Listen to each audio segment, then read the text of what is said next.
This meeting will be conducted by audio and video conference without a physically present quorum of the Rock Island City Council due to the disaster declaration issued by Governor Pritzker. Because of this order related to COVID-19 public health concerns affecting the state and the city, the mayor has determined that an in-person meeting at City Hall with all participants may not be practical or prudent. For this reason, aldermen and staff may not all be physically present at City Hall, and physical public attendance at City Hall may be limited.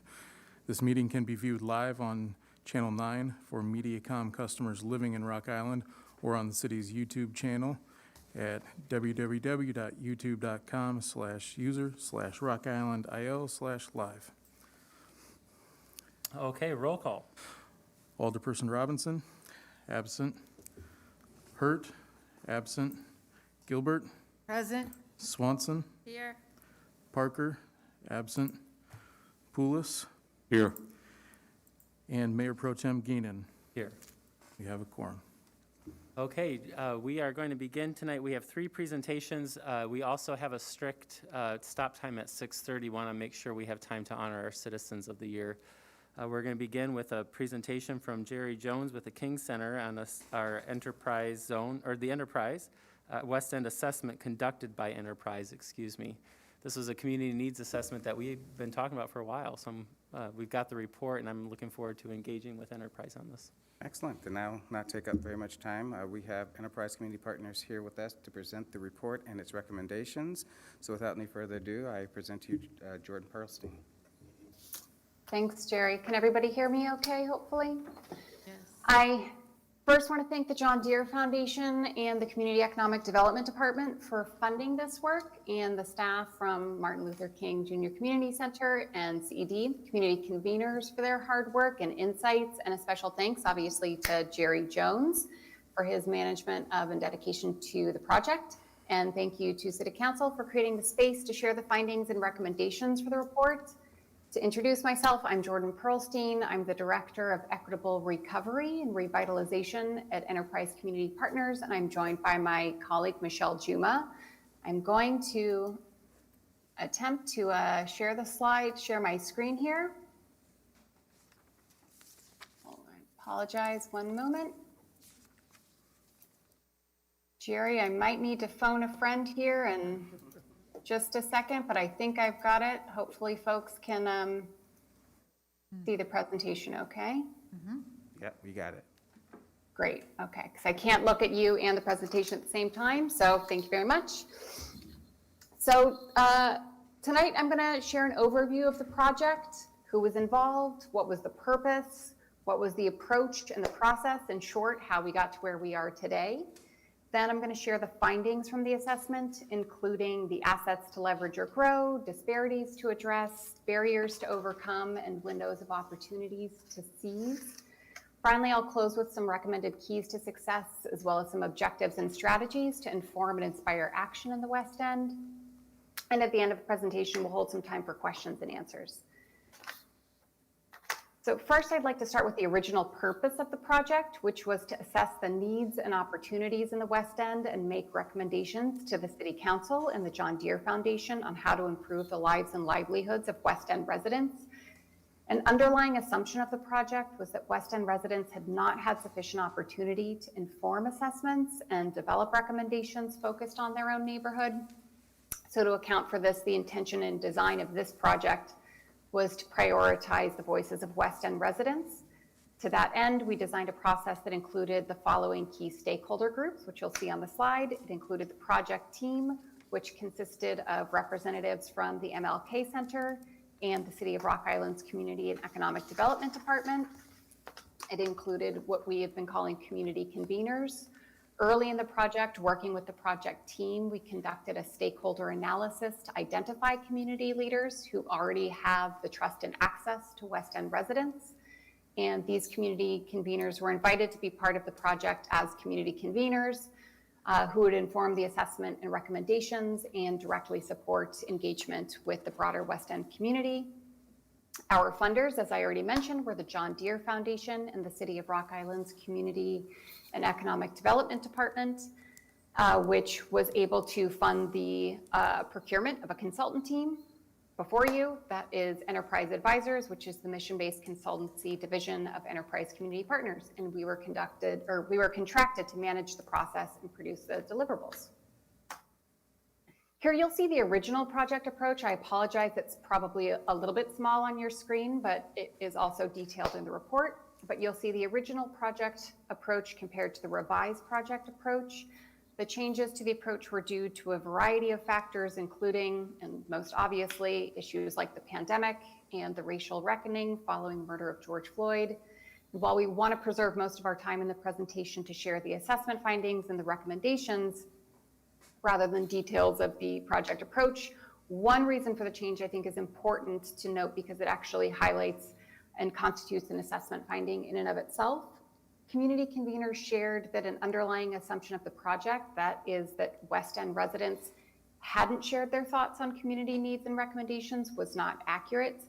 The issue, they said, was not that they hadn't had a chance to share their thoughts.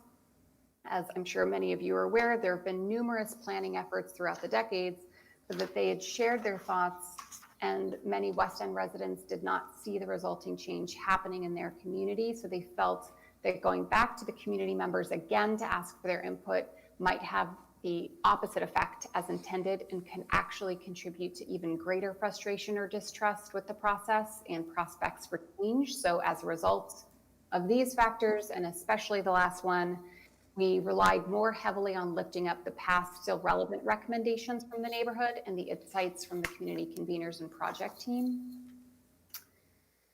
In order to understand the current conditions, which we'll get into in a moment in the West End, we think it's important to understand the history and trends that impacted where it is today. While there's much to be said here and much more that we could share than in one evening, more is captured in the report. I'll be brief to preserve time. But the fact that this is brief is not an indication of its importance. Again, we can't understand where the West End is now without understanding the factors that contributed to it. Some of the most notable historical factors that continue to influence the West End include some national trends that hit many American cities, not just Rock Island, and especially manufacturing cities, including the decline of some manufacturing jobs and economic recessions, especially in the late 20th and early 21st century. Discriminatory housing policies and practices such as redlining that limited the flow of capital into and out of minority neighborhoods and made it much more difficult for African Americans to buy homes and start businesses and build wealth. And then urban renewal policies like model cities that resulted in cutting off or tearing down some businesses and homes in predominantly Black neighborhoods. Without discounting some of the damage that some of these factors cause, it's also important to recognize that the City of Rock Island and other local partners have invested millions of dollars and significant time and effort in the West End in recent decades, launching strategic planning, economic development, housing and workforce assistance initiatives, and more. So there's a lot of work that's been happening, and as I said, a lot of effort and goodwill, and yet it's still not enough. Not only have resources not been sufficient to meet the challenges at scale, they're often encumbered by regulatory constraints. And even those resources that do exist often are not reaching West End residents and business owners. So despite these really important investments, West End residents have not experienced them as resulting in the change to their most pressing community challenges that many of them would like to see. And skepticism of government-led planning and programming has grown. That was something that was pretty stark in our assessment findings. It's with this background in planning that we sought to assess the assets, disparities, and barriers to change, as well as the windows of opportunity, and make recommendations to shift not just the funding and resources, but also policies, practices, and power.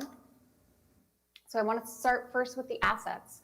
There were many. We won't be able to get into all of them tonight, but just to name a few. There were trusted community leaders and organizations that were referenced multiple times, MLK Center, but other organizations such as Heart of Hope Ministries, Community Caring Conference, MPC 11, and Houses of Worship, to name a few, were also mentioned as key community organizations serving the West End. Recent and ongoing City of Rock Island programs and investments. City of Rock Island, as I'm sure you know, has invested more than $3 million in the West End since 2017, which has primarily been funded by Department of Housing and Urban Development's Community Development Block Grant in the North 11th Street Tax Increment Finance District, the TIF. This funding has resourced multiple programs and projects, including those dedicated to housing and rehab, facade improvements, community gardens, lead-based paint hazard reduction, sidewalk improvements, and more. Most especially the Douglas Park and its recent renovation was mentioned as a community asset in the West End. And then finally, social capital, especially among immigrant and refugee communities, was mentioned as an asset because it can make resettlement in the area less financially burdensome and can provide opportunities to accumulate financial capital through employment and other resources accessed through these networks. Despite these really important assets and investments in the West End, there do remain numerous complex and interrelated challenges. It's one of the reasons we were hired, and they point to significant disparities between West End residents and those in the surrounding region and between white and non-white residents. The amount and severity of challenges makes prioritization a nearly impossible task. We have tried with the help of our community conveners and project team, but the challenges described below do clearly indicate significant racial disparities in Rock Island, which can't be ignored when considering root causes and designing strategies to address them. There's more detail on the challenges and disparities that West End residents face in the full report, but I do want to highlight a few during this presentation. The first is low economic security. Most households living in the West End are typically worse off compared to households in the broader region and experience lower rates of economic security. That means their median household incomes are lower. They're less than half the median income compared to the metro area, while poverty rates and unemployment rates are higher. One census tract in the West End has a poverty rate of over 40% compared to the 11.3% in the metro area, while the unemployment rate in the West End is 5 times higher than the unemployment rate in the metro area. There's also a higher rate of young people aged 16 to 24 in the West End who are neither in school nor working, that are oftentimes referred to as disconnected youth. There's approximately 7.5 times the rate of disconnected youth in the West End when compared to the metro area as a whole. That's 8% compared to 2.4%. There's also significant issues relating to housing in the West End. Issues range from affordability, safety, and quality to lower property values compared to the rest of the city and the metro area. Homes in the West End are typically older than the surrounding area, which often leads to or indicates more issues with quality, safety, accessibility for persons with disabilities and the elderly, and higher maintenance costs. And in some parts of the West End, homes are valued at barely 1/3 of the home values in the broader metro area. Despite all this, median rents are actually higher in the West End when compared to the metro area. In addition to housing challenges, several needed amenities and services were found to be lacking or challenging to access in the West End, including and especially grocery stores, banks, and health clinics. Finally, despite the recent investments, which again are important and notable, the infrastructure in the West End is challenging to traverse, especially streets, sidewalks, alleys, and interviewees noted that it's an impediment to business investment in the West End and degrades quality of life for residents. Also, broadband access can be more challenging in the West End, which can negatively impact a variety of factors, especially, as I'm sure you all know, during the pandemic, from education to business, health, and social connections. Why do these challenges and disparities still exist and to such a degree despite the very real and important investments from the City of Rock Island, Philanthropic Foundation, West End community leaders and organizations and others? To catalyze real change in the West End, we have to have an honest and frank conversation about why more progress has not been made despite these investments and despite all of this effort. The assessment identified some key barriers, though undoubtedly there may be others that are not captured here, but ultimately should be acknowledged and addressed. Among the barriers noted here are constrained resources. As I mentioned, there hasn't been sufficient funding to address the challenges at scale, but moreover, much of the public sector funding is constrained by onerous regulations which can limit and complicate their use. Also, many of the resources that do exist are not reaching households and business owners in the West End, especially Black, immigrant, and refugee residents and business owners who would be eligible to benefit from them. A basic reason for this, many of them are not aware of these resources and these opportunities. A related issue, insufficient language translation capacity or cultural competence among some of the service providers or resource providers, as well as limited English proficiency and literacy of some West End residents. Other barriers that were noted to accessing the existing services and resources were barriers related to childcare, transportation, strict or exclusionary eligibility requirements, complicated or time-consuming applications, and even lack of trust of the providers. Additionally, we saw an insufficient focus on equity. This was also a finding from the regional analysis of impediments to fair housing, which reported a similar finding that community planning lacks an equity focus. The city is definitely beginning to take some major steps in this direction, and we'll talk more about that in the presentation, but to date, this hasn't been sufficiently or explicitly focused on for the West End. Also, while there are many organizations, some of which we've already mentioned, public, private, philanthropic, nonprofits that are working hard every day to make life better for West End residents, the city, and the region, many of these efforts could be better aligned to increased impact, especially those relating to cradle to career pathways for opportunity for West End residents. Finally, low civic capital was noted as a barrier. Civic capital, or the formal and informal relationships, networks, and capacities that communities use to make decisions and solve problems, has been found to be a core and explanatory factor to a community's long-term success. And the assessment found notably low civic capital impacting the West End. For instance, some people mentioned residents being disengaged and disempowered, and insufficient transparency in communication between public officials and residents within the West End. The challenges West End residents face aren't new, though they've been exacerbated by the pandemic. It's also far from the first assessment and strategic plan that's been developed for the area. So the question naturally arises, again, why might this time be different? There's not a guarantee, but there are some important shifts that have been taking place recently that together may form a window of opportunity to catalyze change. A few of those to note here. There's been and is going to be an influx of federal and philanthropic funding. For instance, the $26.5 million from the American Rescue Plan Act that has already started going to the city of Rock Island.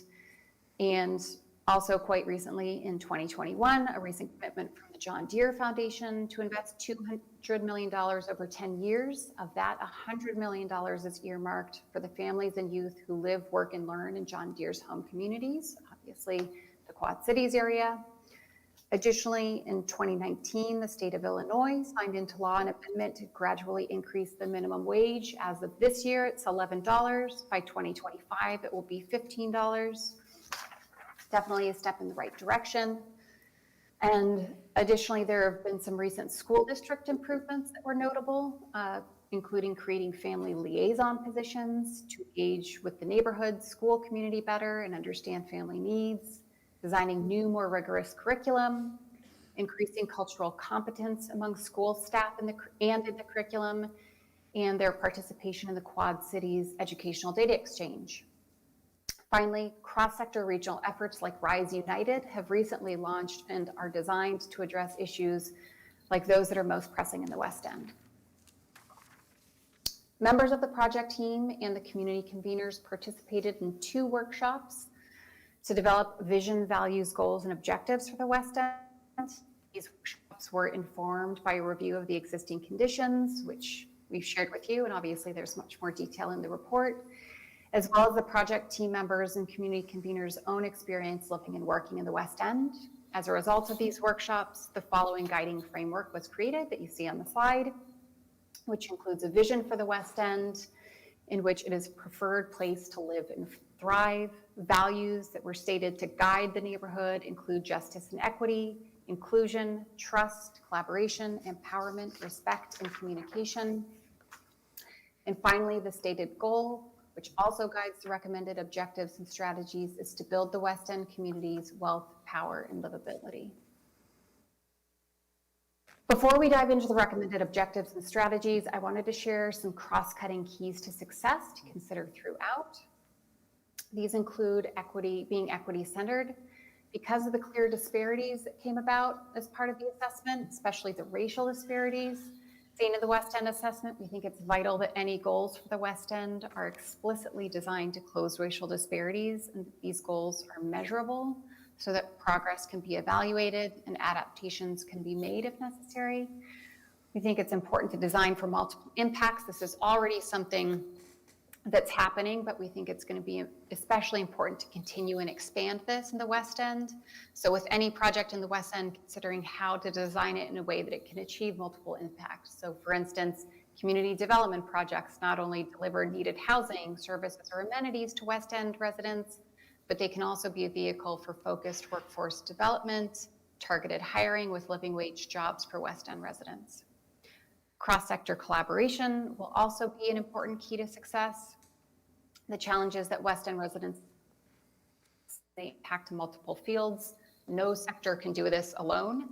The challenges definitely have to be tackled holistically, leveraging a variety of funding sources and building networks and capacity across all actors in the system.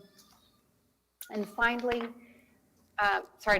also building for sustainability. We've talked about, that a one-time increase in philanthropic and federal funding provides a valuable resource that could be targeted to the West End, but transformative change takes time, and more than a one-time injection of funding. Sustaining change requires changes in policies and practices across systems, not just programs, to redirect and align resources and partners, evaluating what's working and redirecting resources to it and away from what's not. And of course, strong community leadership and networks that can grow and renew over time, focusing on building inclusive community network leadership and networks across sectors, especially creating space and support for the next generation of community leaders. And finally, cross-cutting key to success is the incorporation of healing-centered, culturally and linguistically competent approaches. The assessment revealed that many West End residents aren't being reached by the existing programs, services, and other resources that could support them. And especially given the high proportion of Black immigrant and refugee residents in the West End, one important way to improve the targeting, uptake, and outcomes of these resources is for service providers to take a more healing-centered, culturally and linguistically competent approach. These approaches will also be instrumental to the effectiveness of any of the strategies described below. More details on this and the other cross-cutting keys to success, again, can be found in the report. The following recommended objectives and strategies are designed to inform and inspire action. We recognize they can't all be deployed at once. And I understand that some of these are more feasible and faster to implement than others. It's my hope that they'll be obviously considered seriously by the City of Rock Island, philanthropic funders, and other key partners as you make your decisions about how to invest in the West End neighborhood and how to partner with West End residents and small business owners. We won't have time in this presentation to be able to provide details of each of the strategies, but we wanted to provide a high-level overview of the recommendations, while more details can be found in the report, and of course, we'll be happy to answer any questions at the end of the presentation. So the first objective is to strengthen civic capital in the West End and beyond. As several project team members and community conveners noted, that building civic capital was the critical piece to achieving all of the other objectives for the West End. And just to provide a little bit more description of that, the National Civic League identifies 7 key components to civic capital that include engaged residents, inclusive community leadership, collaborative institutions, embracing diversity and equity, authentic communication, culture of engagement, and shared vision and values. The following are several strategies we recommend to explore to strengthen civic capital in the West End. They include developing and deploying comprehensive, proven racial equity strategies within the city government, hiring to enhance and model authentic communication, meaningful engagement, and inclusive community leadership, creating a locally run West End CDC, Community Development Corporation, funding and supporting West End community organizing, advocacy, and engagement efforts, and funding participatory budgeting processes that focus on directly engaging historically excluded communities, especially in including West End residents and selecting investments. Objective 2 is to build West End residents' assets and incomes. As already shared, West End residents earn significantly lower incomes, experience higher unemployment and poverty rates, and have high rates of disconnected youth compared to the rest of Rock Island and the greater region. The window of opportunity created by the short-term, though significant, injection of federal and philanthropic funds and the statewide minimum wage increase means now's really important time to make headway on this. We know the City Council has already agreed to develop an affirmative action and diversity work plan as part of its goal to increase population through livable neighborhoods. So while some of the strategies below could be implemented immediately as part of the COVID-19 recovery, others may be considered as part of this larger effort to develop affirmative action and diversity workforce plan. The recommended strategies to explore include creating a service corps and other public sector jobs that meet immediate recovery needs and create long-term living wage job opportunities targeted to including West End residents, requiring local and or targeted hiring and living wage jobs for the temporary and permanent jobs created by projects supported by recovery funding, exploring a collective impact model for workforce development that's especially focused on closing racial disparities in the workforce, piloting a guaranteed income program, providing access to affordable mainstream digitally enabled banking products, and funding and incentivizing children's savings accounts. Objective 3 is to increase housing stability and quality and community control of land and housing. Housing that's stable, quality, builds assets and wealth, and is located in a safe neighborhood with amenities, impacts on individuals' upward mobility. There's some important strategies already in place to support this. Some I've already mentioned, especially including the Housing and Rehabilitation Program, targeted tax credits, and of course, public housing supports from the community home partners, among others. These strategies below are designed to expand on some of this existing work and to explore a new strategy that might better ensure benefits of these improvements accrue to West End residents, and they include expanding proactive rental inspection program to increase housing stability and quality while protecting tenant rights. And again, there are details on all of these in the report. Expanding approaches to stabilizing low-income homeowners and exploring the creation of a community land trust to establish long-term community control and affordability. Objective 4 is to increase the economic vitality of the West End. Again, there are several notable programs and investments targeted to or available to the West End area, such as facade improvement programs, small business technical assistance, the recent rehabilitation of Douglas Park, and a planned, though not yet confirmed, mixed-use development that's intended to include a grocery store.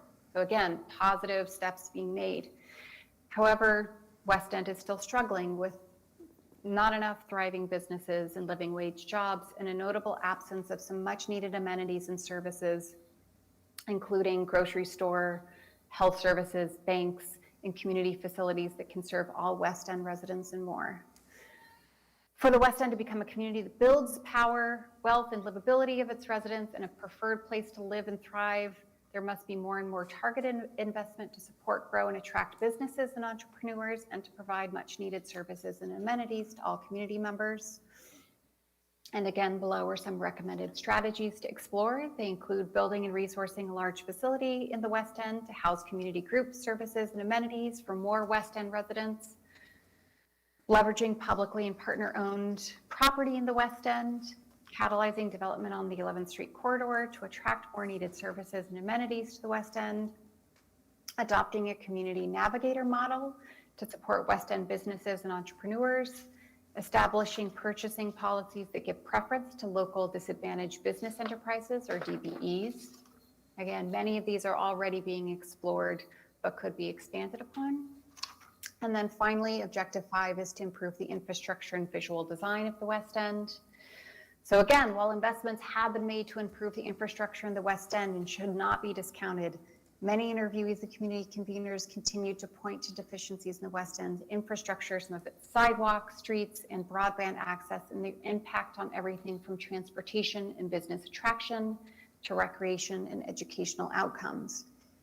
More than living in a functional space, community conveners emphasize the importance of living in a beautiful space, which can have real-life impacts. Research has found that the presence of green spaces, parks, and trees in cities can have a positive impact on a person's mental health and well-being. And a recent study even found that green spaces in urban areas could also prevent premature deaths.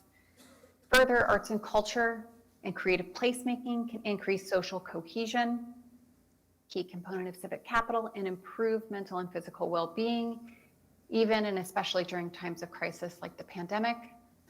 So some recommended strategies to explore to improve the infrastructure and visual design of the West End include strengthening affordable broadband access, completing streetscape improvements, and amplifying the local character through additional placemaking initiatives and investments. Understandably, there's more to share and discuss than can reasonably be done in a single presentation. We hope this assessment and these ideas for action can inform and inspire some of the immediate decisions the council must make regarding the recovery funds, but also pave the way for longer-term investments and new ways of engaging with the West End community. We thank you for your support of the project and for your time tonight, and we're happy to take any questions and answer as many of them as we can this evening, understanding that we are time limited and the conversation does not need to end this evening. Thank you. Thank you, Jordan. We have, keeping on schedule, we have 15 minutes for discussion and question and answers. I do have one question. So there was a constant reference to comparing things to the metro area. What do you mean by metro area? Is that just Rock Island, or is that the entire Quad Cities? Because there's a big disparity between all 4 cities. Yeah, that's a really great question. In the report, it actually shows both. It compares both to the city of Rock Island as well as to the metropolitan statistical area, which does include the Quad Cities. I would say within comparison of West End and city of Rock Island, a lot of those disparities do still stand. Some of the numbers might be a little bit different, but we do have comparisons to both within the report. I have a question, if I may. A lot of the data in there, when I was reviewing this, refers to Davenport, Moline, and Rock Island. And so, of the 3 cities, do we know what percentage of that is directly related to Rock Island?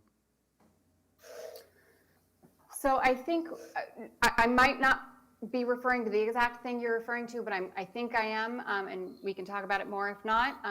The MSA, the Metropolitan Statistical Area, is referred to as the Davenport, Moline, Rock Island Statistical Area. So usually if it's using that reference, it's talking about that full metropolitan area.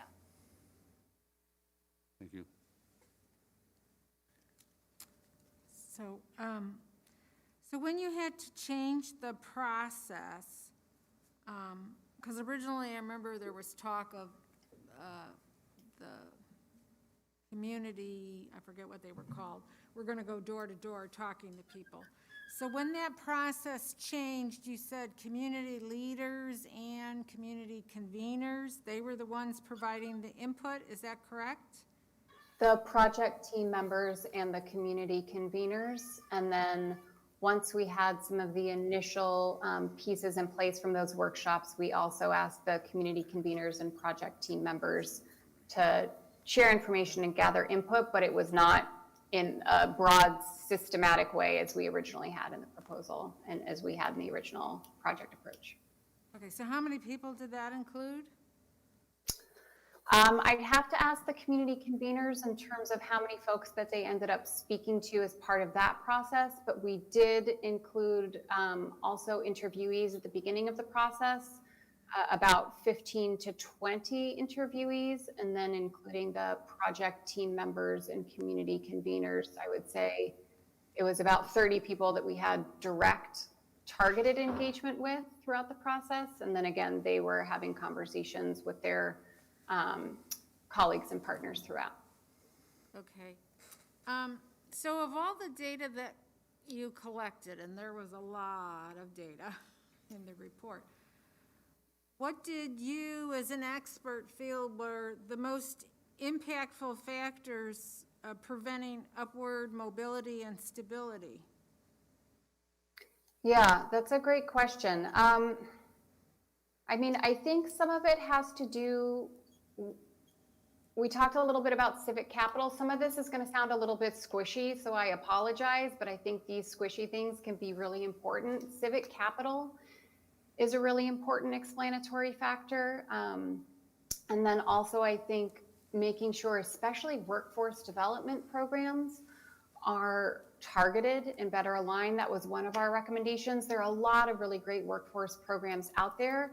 West End residents are not often benefiting from them or participating in them as much as they could be. And I think, as I mentioned, there were a lot of barriers to that. And so bringing together cross-sector partners for workforce development, I think, could be a really important opportunity to address some of those barriers to upward mobility. And what I heard you say in your report, because it's funny, I had low social capital and disconnected youth as reading your report as kind of answering the question for Alderperson Gilbert. Number one, it takes a long time to build social capital. Yeah. And it also takes a significant investment of capital, money.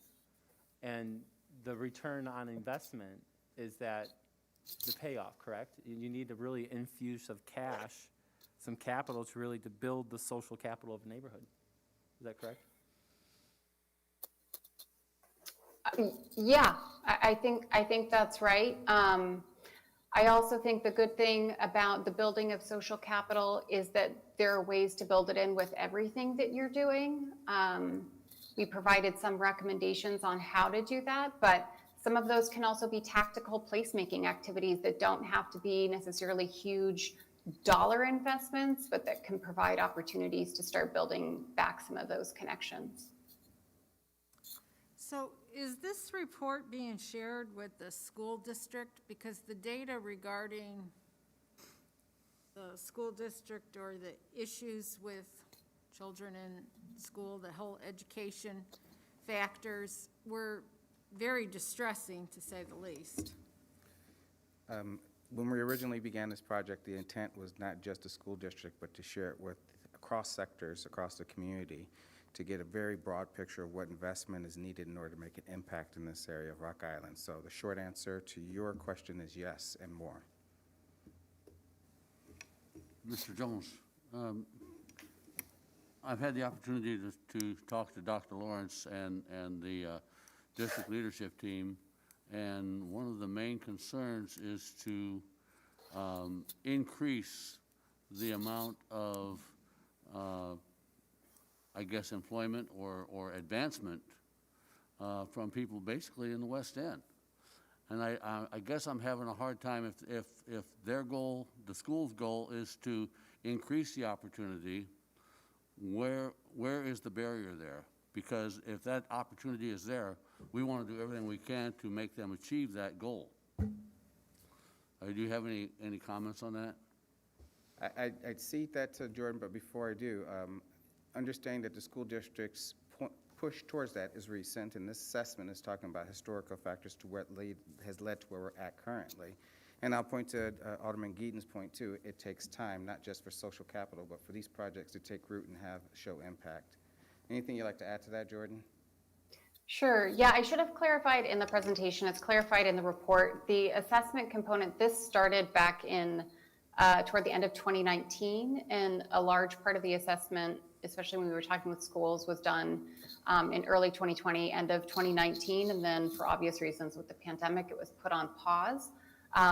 So that unfortunately might have been something we could have or should have been able to explore a bit more, but as Jerry said, I think being able to create these opportunities where all of these different partners who are invested in workforce development of West End residents are coming together. We already know that there are spaces that's happening, but continuing to invest in and broaden those efforts, including a school district, I think is going to be important. But that's great to hear that they're already really dedicated to that. And I believe your report said that's what's going to be happening, is this weaving and braiding of all of this pots of money coming to the community that we really could leverage and maximize weaving and braiding our funding with what the school district might be doing, for example. I appreciate that you lifted that up in your report.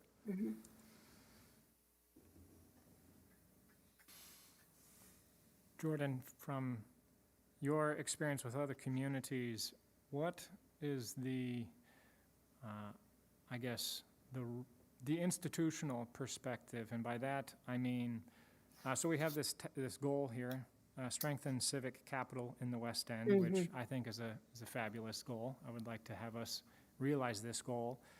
But I guess what I'm thinking is, who is responsible for leading getting this done? And I'm reflecting on, and you won't know this probably, but I'm reflecting on how recently the city partnered with our local Chamber of Commerce to try to get a downtown place management organization up and running. And that organization will be more or less responsible for really pushing for the things that we all know need to be done with respect to redeveloping the downtown. But it's not like, in that example, it's not like we told our internal CED department to go revitalize the downtown, but we saw the need to create a sort of an institutional force outside of the city that we, of course, can partner with, and we are, in fact, funding the creation of this other organization, but really sort of creating an institution outside of the city that can push forward with, laser focus on getting this done, that can bring together a lot of these organizations. This is a long way of me asking, what do other communities do with respect to this? I mean, is this something that just the mayor and the city manager assign to a municipal department to go get it done? Is this some external organization is created to convene everyone and everybody pitches in money to get it done?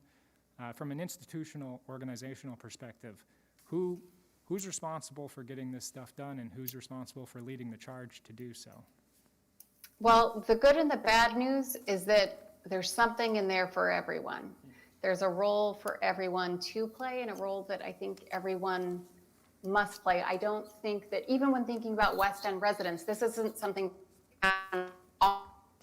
right? This is something that they also have to actively participate in, and is part of their responsibility as well. That's why we also had some recommendations around being able to, whether it's philanthropic funding, we specified philanthropic funding as the recommendation, but some support to bring in organizations that do, specialize in providing capacity building or capacity strengthening for community organizing, for community advocacy, engagement within the West End community. That was something that was really unfortunate to hear when I asked about how engaged residents felt and how empowered they felt to organize among themselves. And they said, we don't really feel like we have that happening here enough. And so that's one space where it could be an external entity that has some expertise. And I mentioned a few options within the report. Obviously, there are plenty others to consider that can come in and provide that space and skill building for residents. There's also opportunities for City of Rock Island to take some steps. And I mentioned, as I said, a couple recommendations specifically around hiring within the City of Rock Island that could particularly help, particularly around community engagement and communications, especially. One recommendation where it can bring those two streams together is actually to involve West End community leaders in developing job description or the posting for those types of positions, and maybe even being able to inform the selection of those types of candidates who are going to be working most closely with West End residents. This is a very long way of saying, once again, that I think it's everybody's responsibility, and that's why we wanted to highlight recommendations that pointed to different opportunities and roles that city government, philanthropy, and West End community residents and leaders can all play. Thanks. I want to kind of stick to our schedule because we do have other presentations. We're at 5:45. We have, if we want to continue this discussion, we have other business at council. Does that seem okay to everyone? We keep moving along. Yep. Jordan, thank you, and Enterprise, and Thank you. and for all your time. I look forward to further discussion. Thank you so much. Bye, Terry. Eagle Point Solar has a presentation for us next. So I've been working with Mr. Kraus from Eagle Point since last May. They made a number of visits here, viewed our sites, I think they were here 3 or 4 times. Was delayed quite a bit due to the pandemic. A number of different items caused that, but here we are now, and Mr. Kraus is going to give us a presentation. Well, I thank you for the opportunity to talk about the projects that Randy and we have talked about for the last year or so. And just to get started, very briefly, I'm just going to talk a little bit about who we are. So again, my name is Kent Kraus. I'm with Eagle Point Solar out of Dubuque, Iowa.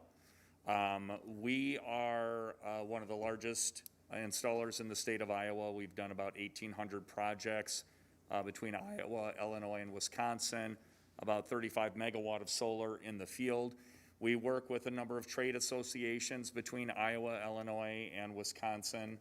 Again, we've been around since 2010.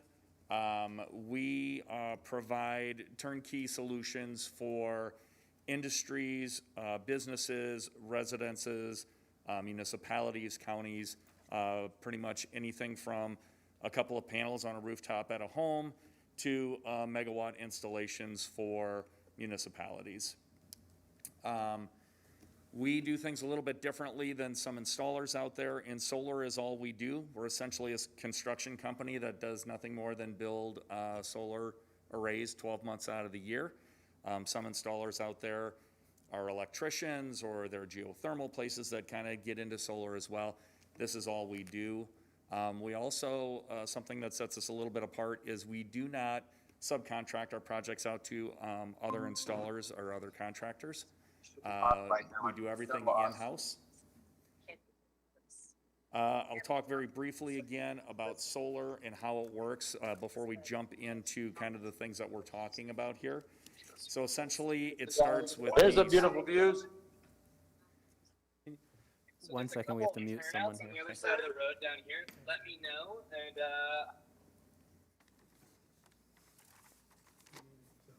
and Okay, thank you. Continue. So it starts with the solar panels. That's what everybody sees. They sit on a rooftop or down on the ground. They produce DC current. That DC current's not usable from facilities, so that will go to an inverter. That inverter then inverts to AC electricity, which becomes usable energy to the building. At that point, it starts providing electricity to that building. If it's not providing enough electricity for that building, the building simply supplements it from what they were getting from Mid-American through the grid. It's seamless. They don't have to do anything. It just takes what it needs from the grid. It takes what it can from the solar array. At any given point where a solar array is producing more energy than is being consumed, that additional energy goes back through the meter back to Mid-American, and Mid-American simply sells that to somebody else. But they credit your account for every kilowatt hour you send them for the retail value of that kilowatt hour. So when we design these, we try to design them on an annual basis. We build them bigger, so we're producing more in the summer months, and then because of the fact that we're in the Midwest here, we're gonna have snow, we have weather events that lower the production, winter days are shorter, we have that overproduction that carries forward month to month, and we shoot for 100% offset of a given meter. That can be impacted by a lot of things. Obviously, weather is one of those. Real estate is one of those. If we have a building, we just simply can't fit enough on there to offset 100%. We'll maximize the space that we do have available. We work with a number of different utilities. Obviously, Mid-American is the utility that is providing energy to the city. We're very familiar. We've done many projects with Mid-American and installed through their interconnection process many arrays. So equipment, again, starts with the panels. We use only tier 1 equipment. That's all we'll ever spec out. There's 3 tiers on the market, tier 1, 2, and 3. Tier 1 panels come with a minimum of a 25-year production warranty, 40-plus year life expectancy. They're hail resistant, ammonia resistant. There's videos of these things taking a 1-inch hailstone at 252 miles an hour with no damage to the panels. So they're very, very durable. They're certainly not indestructible, but normal weather events, these hold up very well. The inverters that we use, again, will only use top-tier inverters. We'll choose the inverter that makes sense for the environment that we're building in. If it's on a rooftop, there's certain requirements by code that we'll need. If it's on the ground, there's other things that we need to take into consideration. And I apologize if I'm trying to rush through this, but in the interest of time, I just want to make sure we kind of get to the guts of what we're talking about here. So what Randy and I had talked about early on in the process is how would the city be able to fund numerous solar projects? And we discussed the concept of a power purchase agreement. A power purchase agreement is essentially a third-party financing mechanism where you have a third party who pays for the construction of the arrays. They own the arrays during the term of that PPA agreement. They insure the arrays during that period of time. Any operations, maintenance charges through the term of that PPA agreement, that investor takes care of all of that. So the nice thing about a situation like this is because the city is a non-taxable entity, they don't get to take advantage of the tax credits that are available for solar arrays. So by going through third-party financing, what it allows you to do is have somebody, a private equity investor, purchases the arrays for the city. They still own the arrays, and they sell the energy back to the city at a rate that's lower and more advantageous to the city. The tax investor wins because they get to take advantage of the tax credits, and then through that cash flow stream by selling power to the city, that's where they get their return on their investment. The city wins because they are paying a net rate that's lower than what they're currently paying the utility company.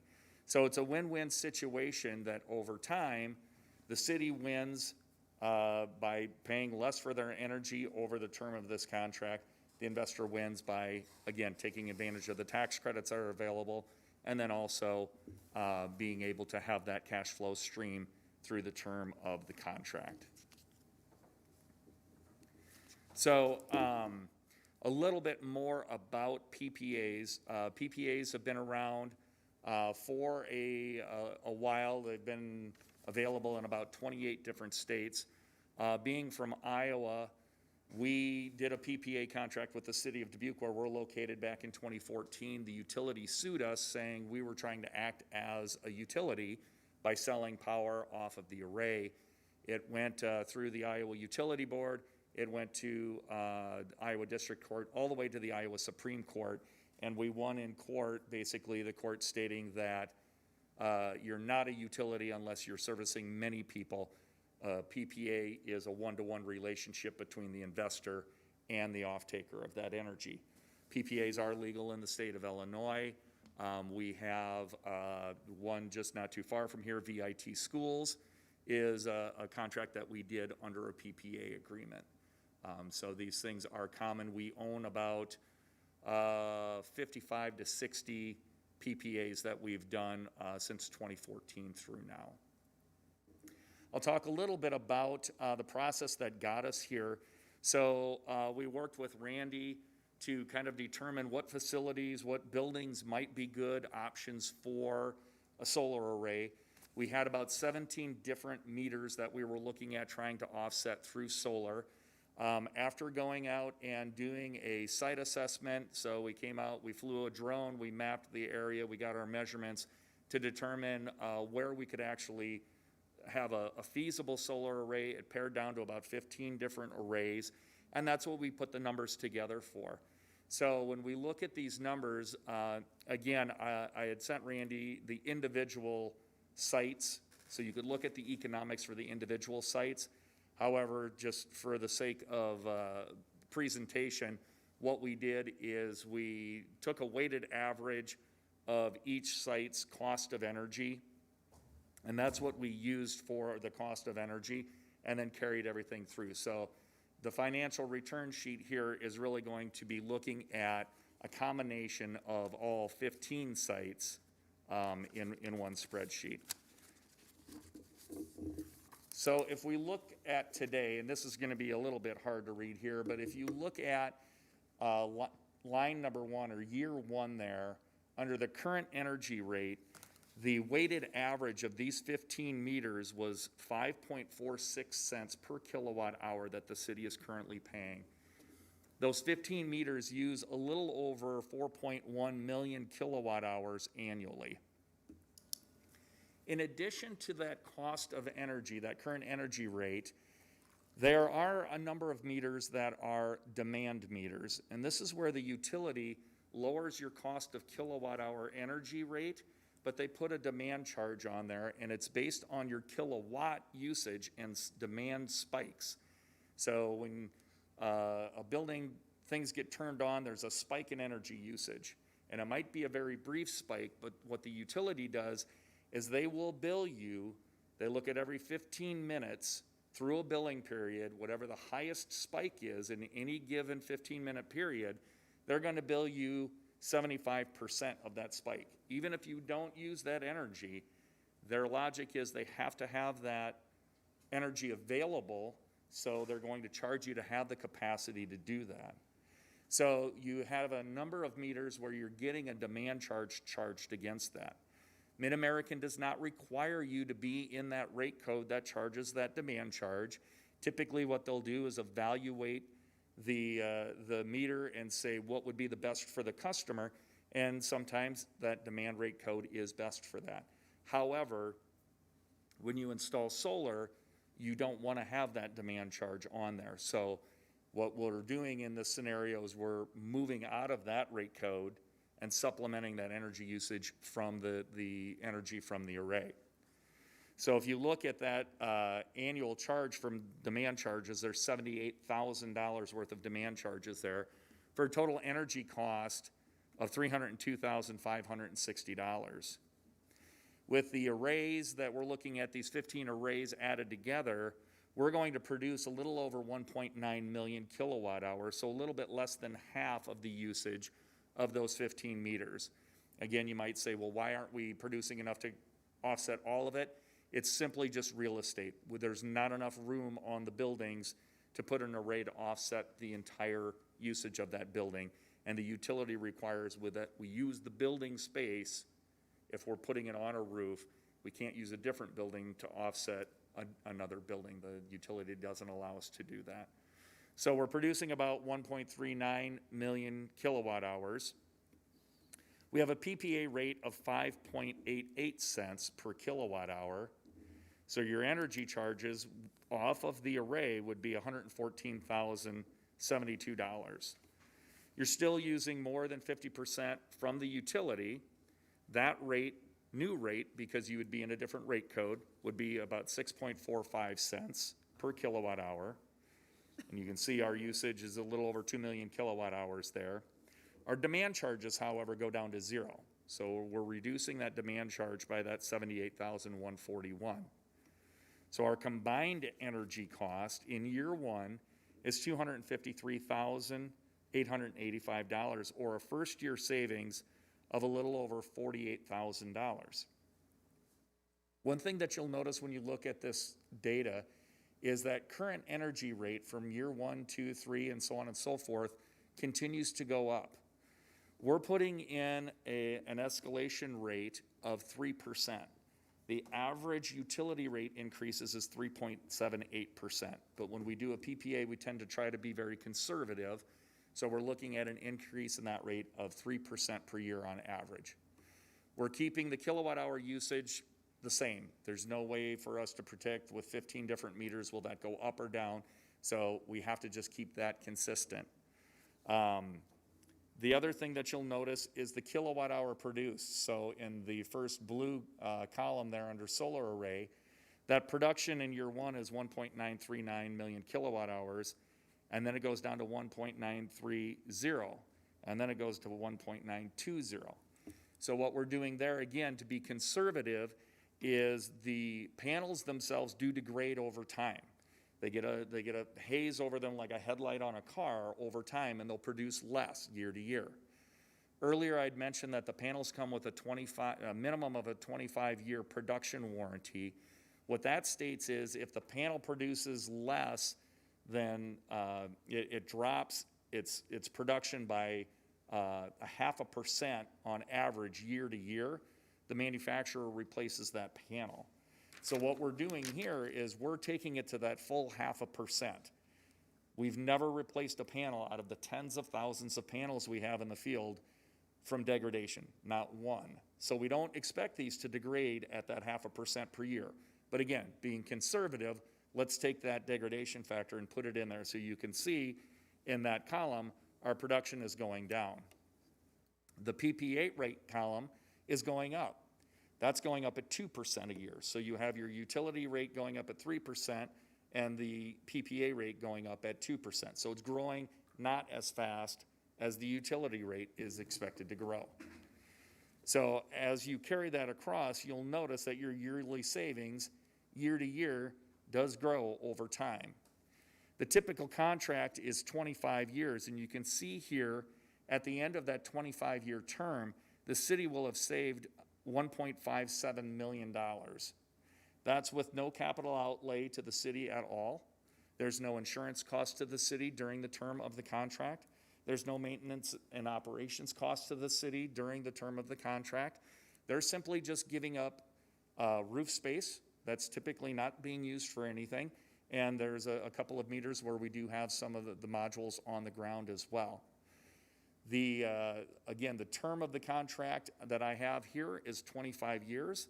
However, the city has an option after year 7 to buy these arrays if they choose to. The investor has to hold on to the investment for 7 years to take full advantage of the tax credits. But after year 7, there's a simple formula that tells you what it would cost to buy out the arrays. And it's simply what that cash flow would be from whatever, so let's say it was year 10, whatever that cash flow to the investor would be through the end of the 25 years. And then there's a discount rate of 6% that's applied to it, and that's the buyout cost at any given year. That's all laid out in a contract as well. At the end of year 25, the city has 3 options. If the city chooses, they can extend the contract an additional 5 years and just keep going with how they're going. Option number 2 would be they buy out the arrays at that point, and the buyout price is approximately 5% of the cost to build, the contract price to the investor of building those arrays. The other option, option 3, is that you can call and say, hey, our 25-year contract is up. We don't want it anymore. Have your crews come down and disassemble it and take it away. And that's done under the contract. There's no cost to the city to have that done either.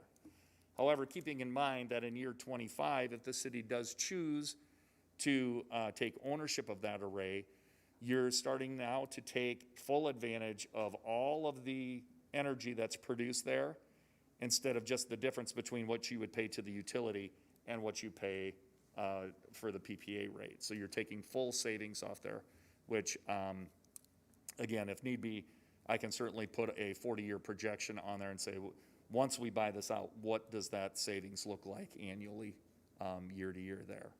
So that's kind of the options that are given to the city at the end of that 25-year term. Again, we've worked with Randy to detail each one of these projects. I have a financial report for each one of these projects. The financial report really hits on if you were buying this outright, but the financial report, and again, in the interest in time here tonight, I didn't have those numbers here, but it also has the environmental impact. So it just shows you the cost savings for each individual array on each building. It also shows you the environmental impact of each of those arrays. I do have an updated presentation here. I'll send you, Randy, along with those environmental impacts that you can then send out to the members here as well. So your recommendation is a PPA to this? That's what they're recommending. That's the recommendation, okay. Yes, and one of the big reasons for recommending a PPA is, again, the municipalities can't take advantage of the tax credits. So if the city were to purchase all of these arrays, some of these array, they would be paying full price for these. The tax credits just go to no one. and you're trying to recoup that 26% federal tax credit through the cost savings. So it takes a little while longer to recoup that investment. Typically, and I have not run the numbers on the city, but on other municipalities that I've worked with, if you look at what the long-term financial gain to the city is, if the city were to, say, buy the array out in year 10 versus buying it outright from the front, that is a greater savings to the city to be under a PPA for 7 to 10 years and then buy it outright. And the reason for that is the investor is getting that 26% federal tax credit. So they're already 26% ahead. If they hold on to that for that 7 years, they have that 7 years worth of cash flow in their pocket as well. So to give them the return they need, they don't have to charge you, 7 years into this contract. It's much lower than that. So the city actually buys the array at a much lower cost than they would if you look at buying it outright and taking the savings for 7 years. I apologize, but we need to move on. We have other business to discuss this as a council, but we need to yield the Well, time. I'm sorry, I do have a question. You've got, your next slide is assumptions that we didn't get to. Yes. I'm a little bit concerned by assumption 2. Yep. Okay. I guess I don't necessarily see that happening. Okay, and that was a question that I had posed to Randy, and so the numbers are based on this assumption. Again, if that is not the case, and it gets a little weird when it's a PPA because the city is not buying anything. They won't own anything. So it kind of depends who you talk to. Some people say, you're not buying anything, it's not required. Other people will say, to be safe, you should probably do it. We did it without prevailing wages. Again, if prevailing wages are required, we'll rerun the numbers and we'll put the numbers back in front. The other thing here is the SRECs, and we didn't really get time to talk about the whole SREC program, but the SREC program is now part of this omnibus bill that was just recently passed. There are some changes being made to that bill. If we can get on the wait list prior to the new rules coming out, we know that that's what these numbers are all based on. If we don't, and the rules change a little bit, that may change the numbers. So that's one of those things as well, that's kind of a question mark. What we're doing currently in the state of Illinois with PPAs is, in the contract, there is a contingency that basically says this is based on this rate from the SREC program. If that rate is not the rate, then everybody can step back and say, okay, let's regroup and see if this still makes sense. So there is an out where the investor can say, hey, I want to take a step back. The city can say, hey, I want to take a step back. So it doesn't lock us into moving forward, having this program change, making it a bad deal for the city or a bad deal for the investor, and having somebody lose out. A PPA, the beauty of a PPA is it's meant for all parties to walk away happy. And if one's not going to be, it doesn't tend to work out. So that's where that would be written right into the contract. I have a question, if I may. Go ahead. This is intriguing, it really is. In the event that we pursue this and we do the buyout at 25 years or 10 years or whatever that number is, the lifespan is 40 years. What does it cost to replace those 40 years from now? Because again, I'm looking forward, when the things we do today, I want to look forward, 25, 35, 45 years from now of the effect that it'll have on the city of Rock Island. Mm-hmm. How much is it going to cost us to remove those items or replace them at that time? And where will they go? Yes, and it's a great question. Just real quickly, one nice thing about the solar array is about 90% of the materials used in a solar array are recyclable. Thank you, So that's good. those can be taken away. What does recycling look like 40 years from now? Your guess is as good as mine. No, I've heard some horror stories, and that's why I wanted that out in the open. Sure, that absolutely. If they are recyclable, we need to know that, and thank you. Can I request that we have further discussion on this and other business? We have another presentation to get to before 6:30. Sure. Is that okay with council? So you're asking him to stay around to the end, because obviously if we have questions, he's gonna have to be. Well, okay, so we can negotiate this. Deb, I don't know if we'll get to you tonight. Or- I mean, I'm just wondering, we have to stop at 6:30. We can keep going. You have a presentation still. So council, it's up to you. I'm just trying to follow the, Other business to after we public can move other comment. business up before at the beginning of our agenda if you'd like. I have additional questions too. I'll leave it up for you all to decide. I do have a quick question, moving along here a little bit. So, now, did you, maybe, just to clarify, did you say that the panels were warranted for 25 years? Yes. Okay, so, once that 25 years is up and it's warranted, then the concern is if there's some maintenance, who foots that bill then? Who's gonna pay So for that cost? if the city chose to purchase the array at that point, any operations and maintenance costs would be up to the city. Insurance, so obviously you have a large asset there, insurance cost would then move to the city. And how long has your company been in business again? We've been in business since 2010. Okay, so is it your company then that would take care of the maintenance of these? Yes. So what happens if you go out of business in that time? Then what's the city's, then where does the city go to maintain the panels? Sure, good question. So any installer that installs the manufactured equipment that we use, and we use equipment that's very, most people around this area are using, any installer that carries that equipment also maintains it. And then that would come, again, if it's out of warranty at that point in time, and if we're no longer around, an installer that installs that can still do the maintenance on that. All right, thank you. Yes. Mayor Pro Tem. I recommend if he can stick around, that we allow Deb to go forward and then just move up other business to right after public comment and wrap up whatever additional questions we have for Eagle and for Deb. Alderman Robinson, is that fine with you? I'm fine. Alderman Hurt? Yes. Alderwoman Swanson? Sure. Can I just suggest that we don't schedule so many things at the same time during the study session, so we can actually give everyone their appropriate time?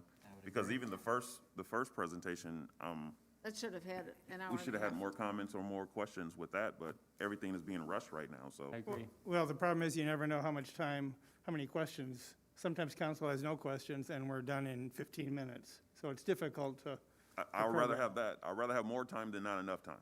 Just making a suggestion. Well, yes and no. I'm going to say, on Friday, we received an email with 240 pages worth of material to read. And then from our aspect, we don't know that it's getting dwindled down, so that should have been its own study session, in my opinion. I think, as we're all gathering all that, that would just seem like a lot. So that's just my opinion. Deb? Wait, I'm sorry, what did we do? Thank you. Thank you.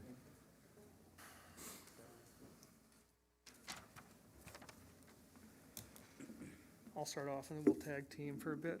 The one nice thing is we're pretty local and our goal is always to get you guys to come see what we do.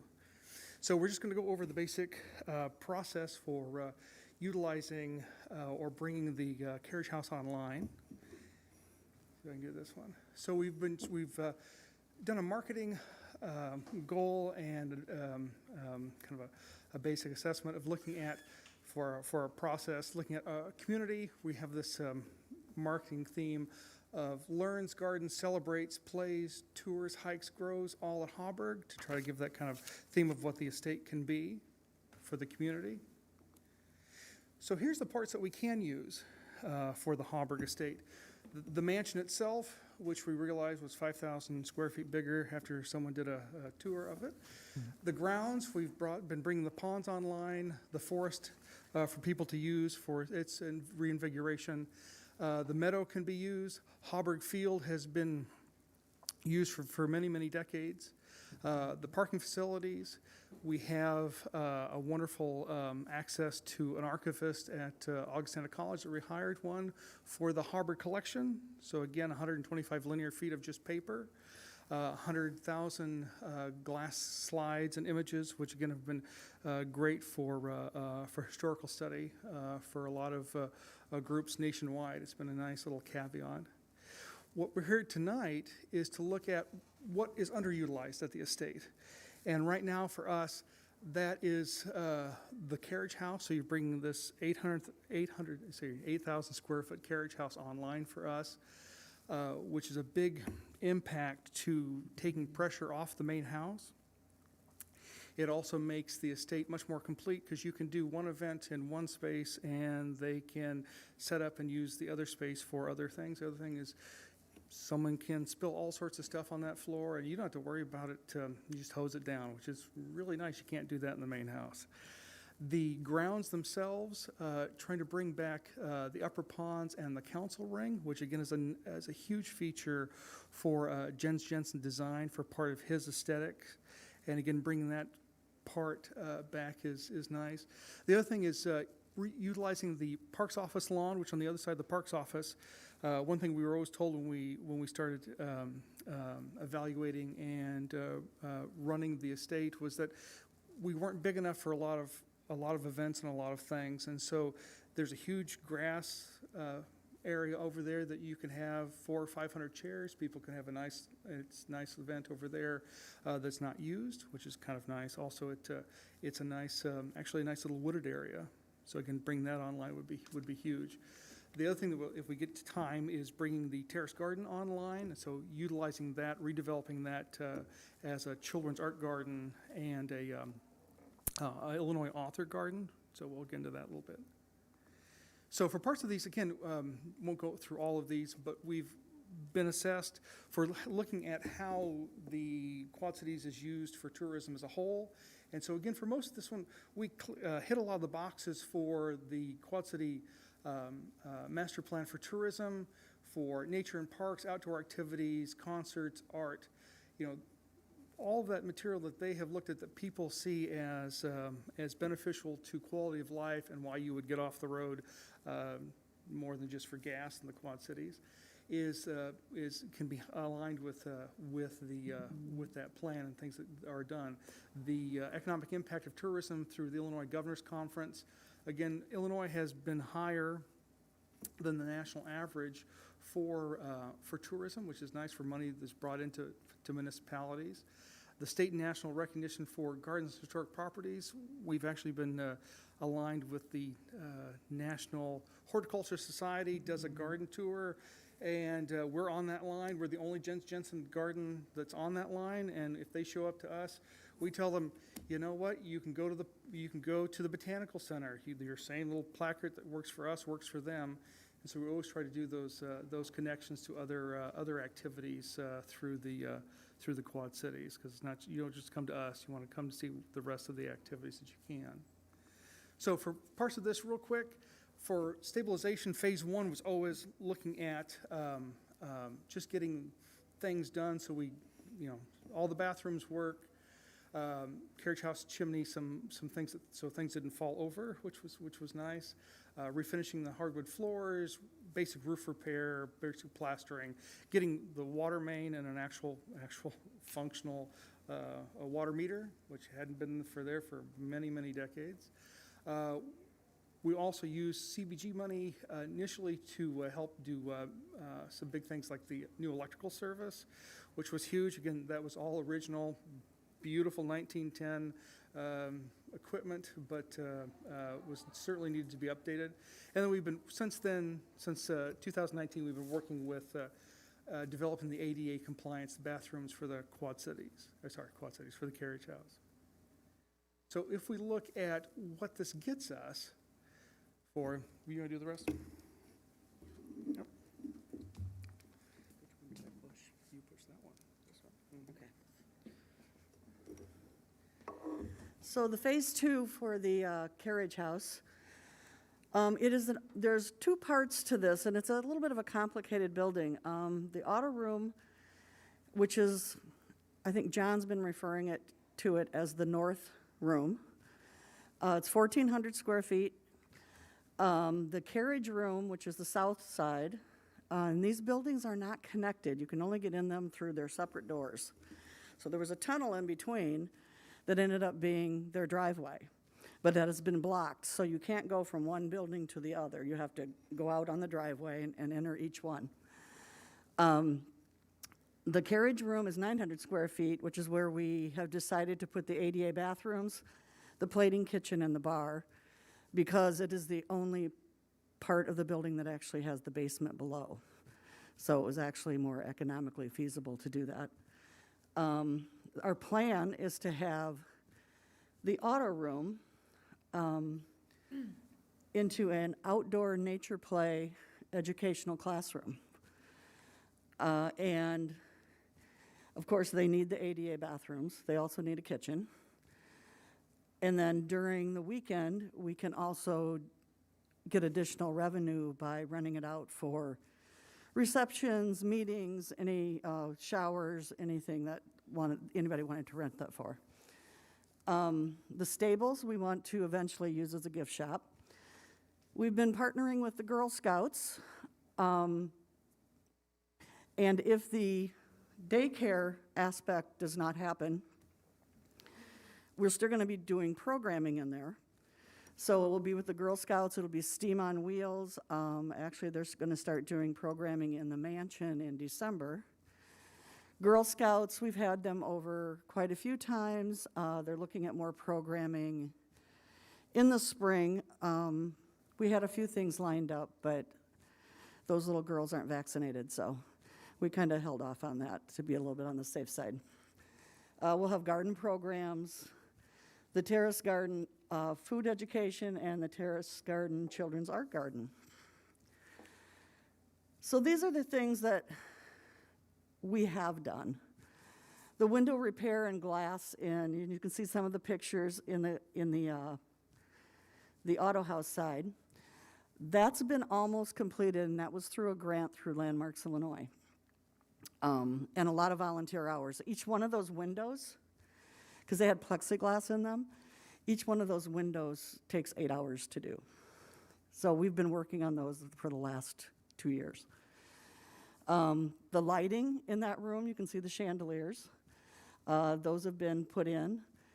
The floor refinish, I wouldn't say it's quite completed yet. I think there needs to be a little bit more work done on it. It was the auto house, so there's some oil stains on there, which I don't think is going to be appropriate for kids, but we'll work on that. The carriage door repair is ongoing. Paint and labor is completed. The restoration of the radiator heat. We've bought all the radiators because we're going to put the radiators back in. Those two buildings have forced air blowers. So the original boiler was taken out, and the only boiler that is there heats the apartment upstairs. So we'll have to have a new boiler put in and have the radiators in. The electrical service and wiring upgrade. We've had the service outside updated, but none of the rooms are updated. And then the air conditioning. And this is all something that we plan on raising money for. We're in a capital campaign right now. We have $160,000 pledged, so we're almost there. Some more pictures of the auto room. We have a lot of volunteers that help, and that's John's Packard.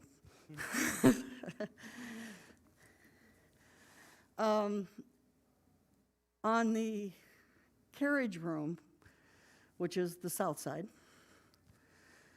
we have all the radiators bought for those. We have all the light fixtures bought. They're not up yet, but they're bought. We've done all the paint and painting in that room. Air conditioning we will put in. Window glass replacement. Only 3 windows in that one, and we are working on that. The plumbing for the plating kitchen. Heating for half of the entire first floor. We have agreed to pay half, because our most expensive things in that area are the air conditioning and the heating. And so we will agree to pay half of that. Kitchen and cabinetry, millwork for window repair and restoration. That's all been paid for. So our total in that room is $57,464. The ADA bathroom, the in-house estimate by the architect. Jeff, you want to talk a little bit about that? You About have, what, how you got to that total? Got time? we have about. Little we have bit? about Yeah, 6:24, so you got 6 Okay, minutes. okay. Sure, so that element includes accessibility and getting two unisex bathrooms incorporated, fully fit out. Includes improvements to that side of the building, including the sprinkler system, the heat for that side of the building, and creating an accessible path to enclose this former driveway as a entryway in between the two sides of the building. So it makes it so you can go from the auto room to the other side where the accessible toilet rooms are. And we, so of course the plumbing for the bathroom, all electrical for those fixtures as well. And then also the fire alarm system, which was required to make that a usable space. So that's totals all in place, including architecture and engineering, is $162,000 estimate for that portion of work.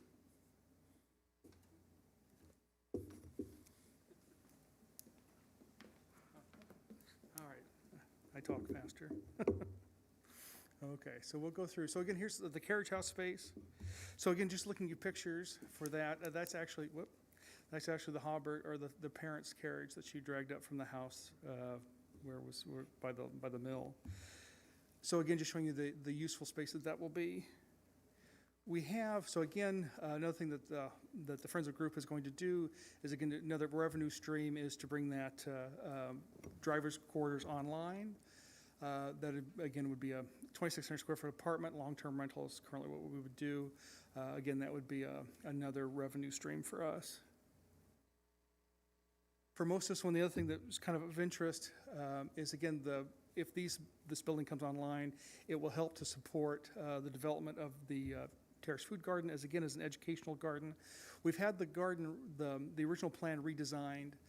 Most of the time you couldn't see this little picture here because it was filled with trees. It hadn't been used since 1942.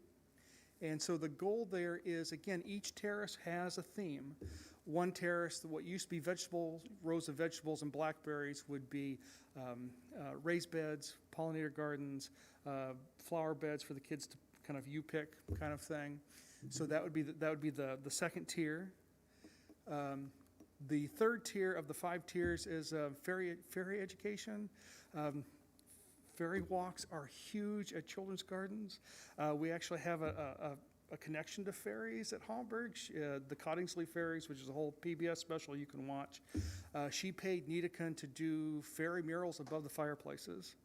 And so, and this is the center ferry, because if you look at other groups that have this, you have the amount of kids that you have on these days is scary. Just how many little kids you can have running through a 3-acre garden. So just kind of fun. All of this uses the original design. 95% of Jensen's design is still there. It's just augmented with art and signage and whatnot. And one of the other ones is a nature trail through the plum trees. Kind of gives you that lower picture, kind of gives you that look of what they would look like with orchard grass, some low-mow grass that you have to weed whack a couple times a year and you're done. So it gives us that nice kind of look of an orchard without having all the maintenance of a nice mowed lawn. And then again, the goal for us is sustainability. So increased diversified revenue is the #1 goal and getting that carriage house online makes it huge for us. The Stardust over in Davenport, they get how much to rent that for 8 hours? $4,000 to rent 4 hours, 6 hours of use. So that's a huge impact. And the carriage house is about the same size, that one room. Diversified tours, increased partnerships. Bringing the Girl Scouts online has been huge because they're selling their big corporate facility and looking for other venues to use. And so Hauberg is kind of that basic great spot. So again, most of this is just trying to expand what's already there and getting people to utilize it. I think I'm out of time. So we wanted to get this to council before the strategic planning because the ask is for $162,000, and it could be more when we get final costs in. Some of that will be CDBG money, some of it won't. So as the council discusses strategic planning for next year and ARPA funds and budget, these are the type of projects that currently we don't have a capital budget to fund. So it's important that you see this and, you know, talk about this in your upcoming sessions. Thanks. Staff thinks it's a good project, so. One way that we build social capital as a city is that we celebrate when our citizens do remarkable things. And at 6:30, we made a commitment to celebrate our Citizens of the Year. I think we need to hold true to that, so we are going to end our study session. Thank you, Hallberg. I think there'll probably be further discussion moving forward. Thank you. Am I supposed to bang out or anything? Are we supposed to roll call out?